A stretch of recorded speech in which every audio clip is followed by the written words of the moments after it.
first off, I'd like to say that I'm really glad to be back. You may or may not have noticed I've been gone for 2 months, but I was just really excited to see you guys today, so yay. And yeah, yay, go West, right? And then second off, I want to say that this sermon, I was up late last night again. I have changed it just about every day because of what's happening in our political scene. So, we are part of a living tradition, and I feel like the living tradition has been in overdrive. So, and like many Unitarian Universalists, I attend rallies, protests, and other social justice events.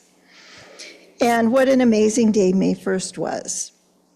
We'll return to May 1st and its implications in a bit. As many of us also do, I seek to keep my own internal balance even during these amazing times of civil resistance. This is not only for my own personal peace of mind and health, but to pace myself for the longer haul working for social justice. At 70, I keep thinking, well, this year will be quiet. Well, nope, not this year. I suspect many of us have experienced moments of deep imbalance between activism, work, family, caregiving, activism, grief, and daily stress.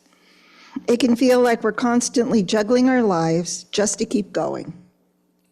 Other parts of our lives do not go on hold when we are focusing on one thing, no matter how important that one thing is in the moment.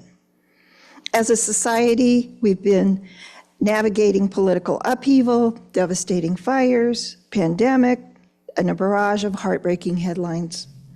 The pace of change and crisis is not slowing down. In times like these, our spiritual practices, whatever they may be, can become lifelines.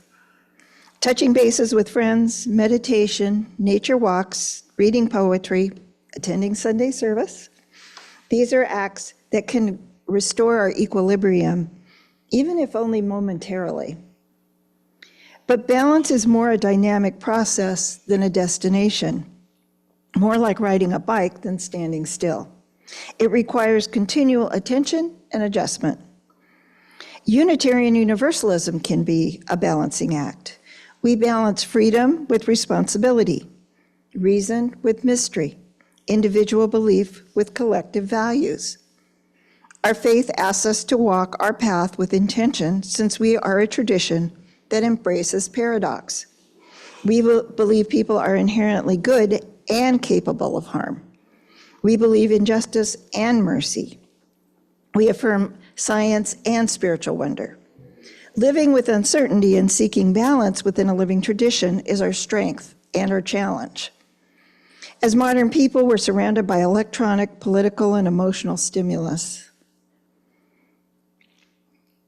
We live in what's been called an attention economy, where outrage is rewarded and reason and compassion seem overpowered. It's easy to either burn out or tune out. I do that like 3 times a week. I'm tired. I believe we need spaces like this one to help us reconnect to what matters for spiritual grounding, community connection, and supporting our values. We need to rest without giving up, and we need to stay informed. Our federal government is being actively dismantled, and we need to prepare for what could be years of involvement, hopefully much shorter, with marches, rallies, and planned civil resistance. I've been very naive on many levels about participating in social justice actions. My sharing today is not to discourage anyone from participating in in-person events. We saw their power this week. But it's an ask for us all to be educated and aware of what we are participating in, and to know the risks of each event. And it's not the protests we were in 50 years ago. It's a different world. In March, I went to a workshop titled "What to Do If You Get Arrested." Chris Klua, who did a peaceful protest during Huntington Beach City Council meeting, was the main speaker. A recording of his arrest process was analyzed by us attendees, and you can see it on YouTube. It was all over. Klua, and an attorney, and all of us, And I want to say the attorney was there in an informal capacity. He was not, working. It's like a legal thing. We went through a step-by-step analysis of what happened to Klua, a former NFL football player, was arrested. As he was arrested, Klua spoke about his careful planning, what happened to him with each step as he was being restrained and arrested, and we were advised on practicalities. If you are arrested, you need to be ready to have a team to provide bail, someone to pick you up from jail. Few people qualify for a free defense, so be prepared to pay all legal fees for your case, which could go on for months or years. Penalties increase each time you're arrested. Write the numbers of bail bond company, a civil rights lawyer, and your ride on your arm with a Sharpie before you go to protest. I mean, I look like I've got some pretty odd tats, right? But I do it. I write all that stuff down on my arm. All your stuff will be taken away, including your phone. So make sure your phone locks with a number code. If it's a thumb or facial recognition, it can easily be opened. You might have a full body cavity strip search after arrest. I just had a full body pat down in Europe at the airport 10 days ago with my clothes on, and that felt incredibly invasive. Wear comfortable clothes and have warm socks on and shoes without laces. I worry that many of us are heading into protests, marches, and rallies without being fully prepared. During the civil rights movement in the 1960s, frontline volunteers underwent training on what to do in the face of police brutality and arrest.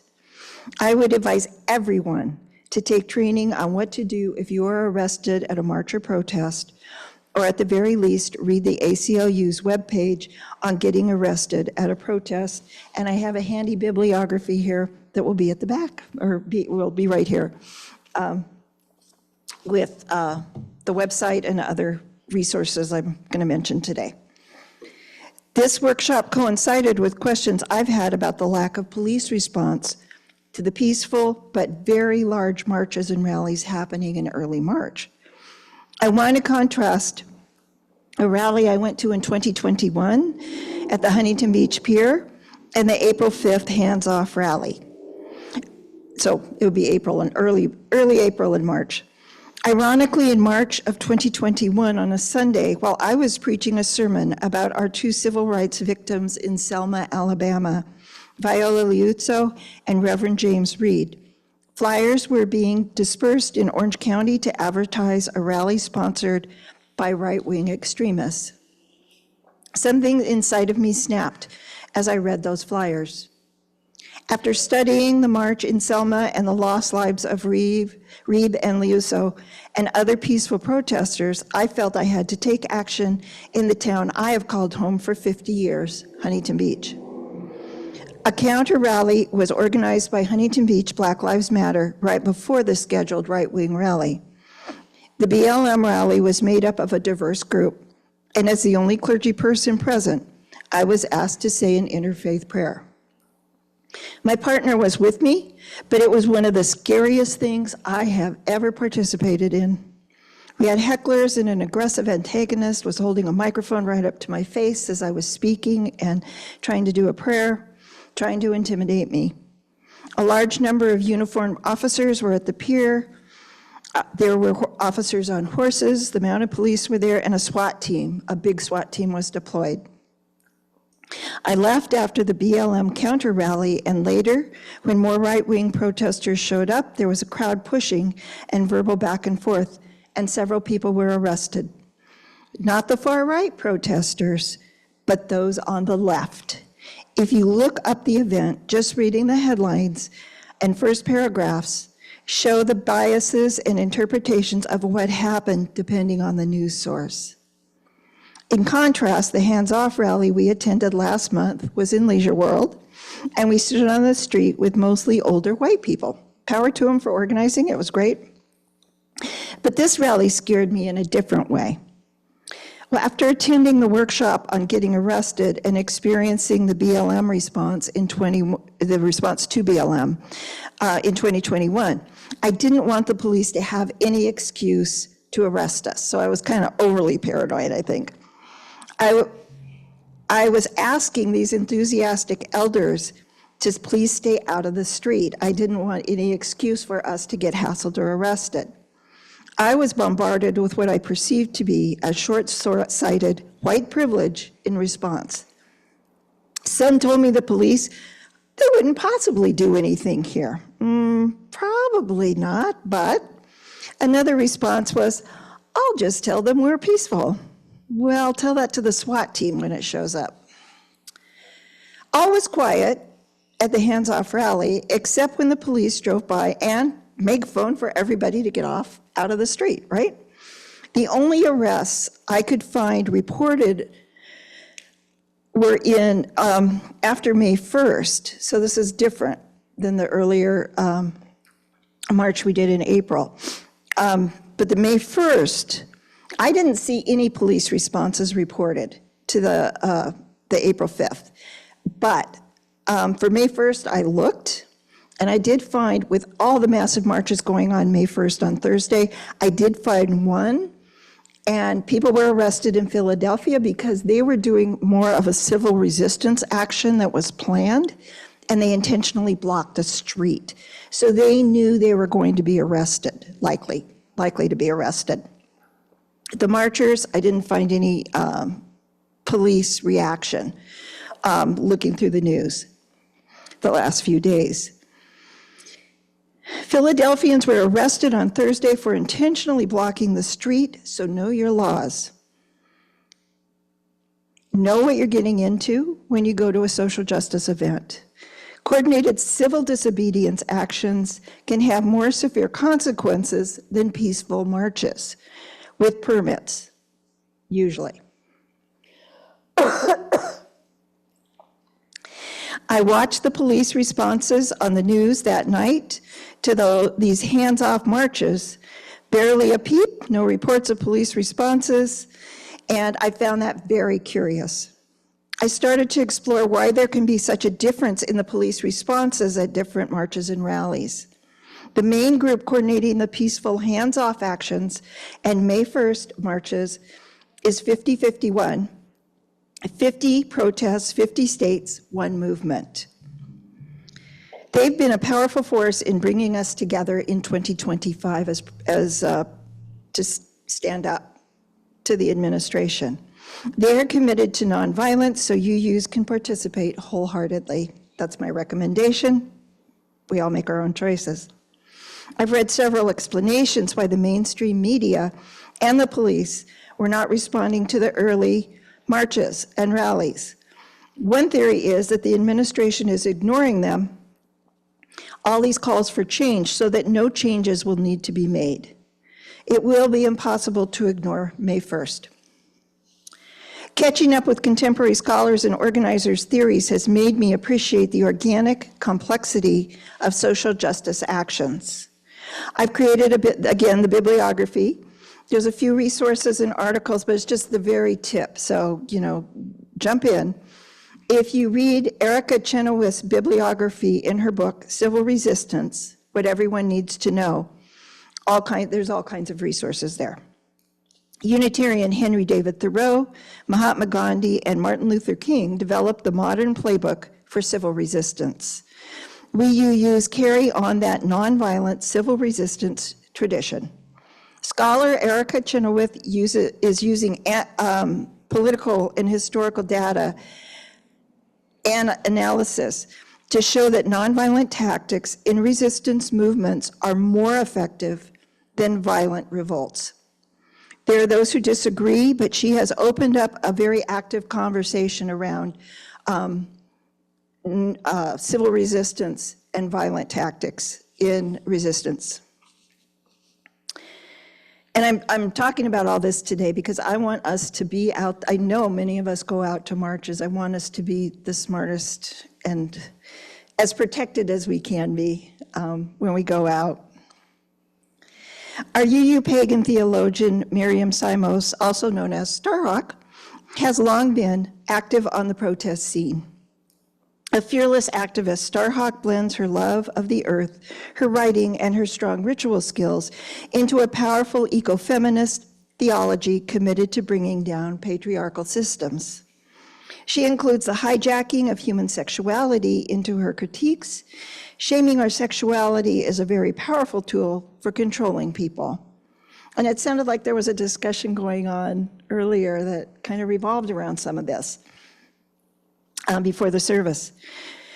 Starhawk's influence on our UU theology is obvious. She can be found in our gray hymnal.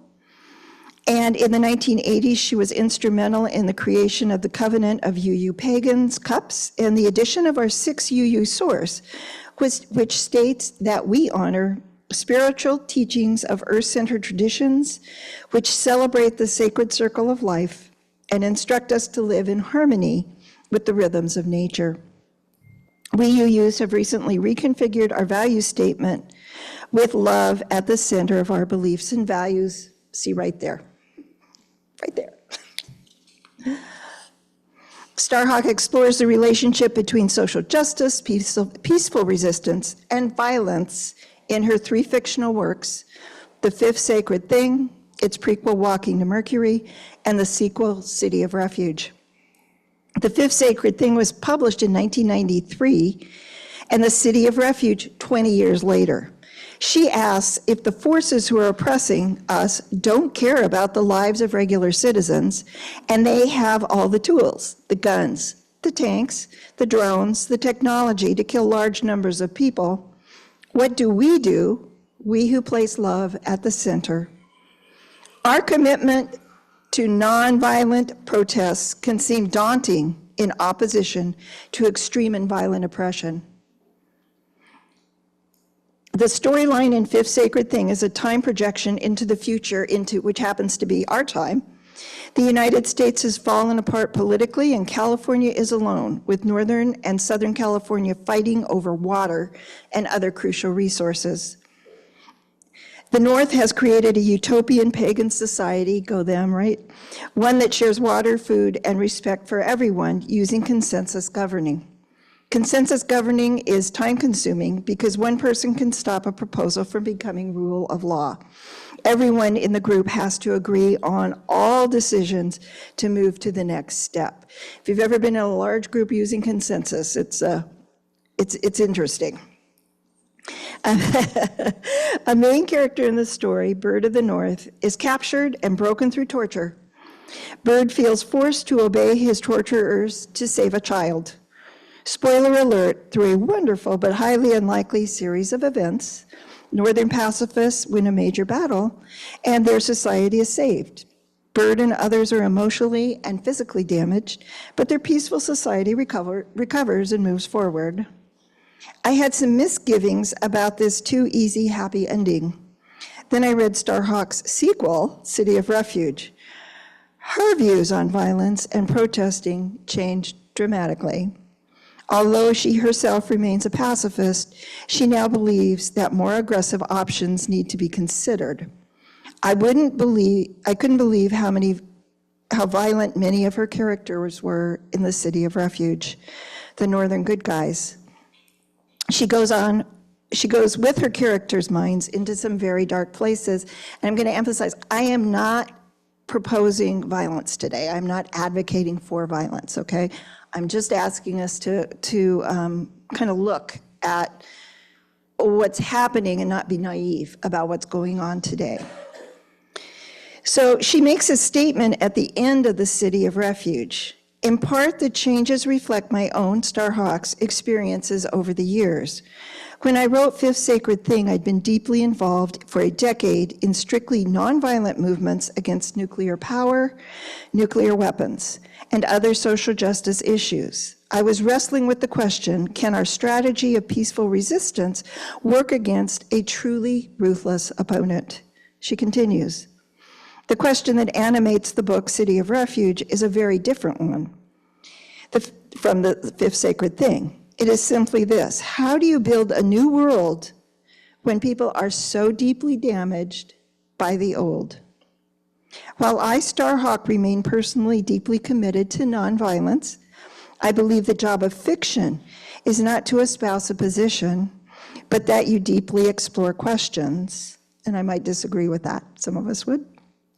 I hope readers will understand that City of Refuge is not meant to be prescriptive, but rather to experiment with possibilities that are easier lived in fiction than in real life. In a City of Refuge, Starhawk creates characters who are warriors, people who will kill other people to protect those they love. They work alongside the Northern pacifists, and through their combination of tactics, both pacifist and warrior-like, they win the war over the Southern California oppressors. In the end, it is the combined tactics of the resistors and the outflowing of all the people in huge protests on the street taking action that brings down the oppressors. Is May 1st an indicator that we are heading into a time of overwhelming citizen participation in the streets? I hope so. I recently taught English at our UU-sponsored Ukrainian shelter. I have spoken to Ukrainian refugees about that moment when they woke up to find tanks in their streets. Now many of their family and friends are dead. I've heard heartbreaking stories and not known how to help, other than to teach English and help them with some practical settlement issues. Solutions and responses to world issues in different times and places will necessarily vary. My love and trust in Unitarian Universalism has grown in these times. As an individual, it's hard to fight injustice. I know that as part of the UU and interfaith communities, I can do my part. We should be enjoying May Day and the earth and all the fun things right now, but instead here we are fighting man-made, life-draining lies and empty shadows. If we keep the circle moving, we can look forward to renewal. UUs are people of hope, not hell. And Starhawk and many others encourage us to continue to be creative, to make art, and nurture the parts of society that will affirm life so that we have something to work toward. We can continue to seek balance, not for perfection, but toward wholeness. This encourages us to cherish our UU open minds, our loving hearts, and our helping hands. I personally have been doing some painting and ancestor work and going to marches. I stay out of the street though, but that's just me as an older person minimizing the risk of getting arrested. If we take the time to recenter and appreciate the sun and the moon and the stars and the trees and the flowers and the humans and the animals, we won't lose sight of what we are working toward. I don't want to let go of joy, as Cesar reminded us last week. I'll close with words from scholar Erica Chenoweth and a call to our political creativity, which we don't talk about much, during this time of change. Many movements find it extremely difficult to help others imagine and create alternatives to any existing system, especially alternatives that would appeal to a broad coalition. And that becomes more difficult when the system is complex and self-reinforcing. As philosopher Slavoj Žižek has said regarding the global economic system in particular, it's easier to imagine the end of the world than the end of capitalism. Thank you for having me today, and I'll give you a May Day Beltane blessing. May you continue your journey toward wholeness, find healthy balance, and experience some unexpected joy during your week. Amen, and blessed be.